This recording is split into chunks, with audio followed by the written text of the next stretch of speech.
Hello! Hi!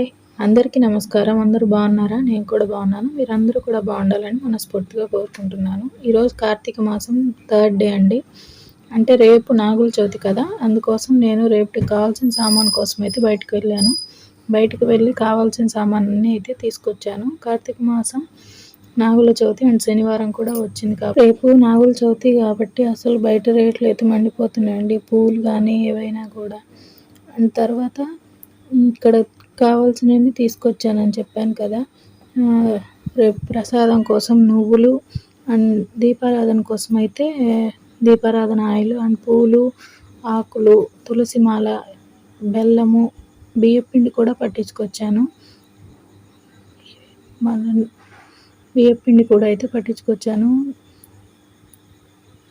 Karthika మాసం ఎంతమంది చేస్తున్నారో కామెంట్ చేయండి ఫ్రెండ్స్. 30 రోజులు దీపారాధన అయితే చేద్దామని అనుకుంటున్నాను. ఆ స్వామి ఎలా చూస్తాడో మరి. ఇవన్నీ తీసుకొని వచ్చేసాను. రేపు ఉదయం మీకు నేను నాగుల చవితి ఎలా చేసుకున్నాను, ఏమేమి ప్రసాదాలు చేశాను అనే వీడియో కూడా పెడతాను. నేనైతే ఫస్ట్ టైం అయితే చేస్తున్నాను. మామూలుగా అయితే మేము ఉగాది ముందు వచ్చే ఆదివారం అయితే నాగుల చవితి పుట్టకైతే పెట్టుకుంటాము. ఇదైతే నాగుల చవితి నేను చేయడం ఫస్ట్ టైము. ఏవైనా తప్పులు ఉంటే క్షమించండి, చెప్పండి, తెలుసుకుంటాను. నెక్స్ట్ ఇయర్ మంచిగా చేసుకుంటాను. ఓకేనా ఫ్రెండ్స్? ఛానల్ని అయితే సబ్స్క్రైబ్ చేసుకోండి అబ్బా, మంచి మంచి వీడియోస్ అయితే పెడతాను.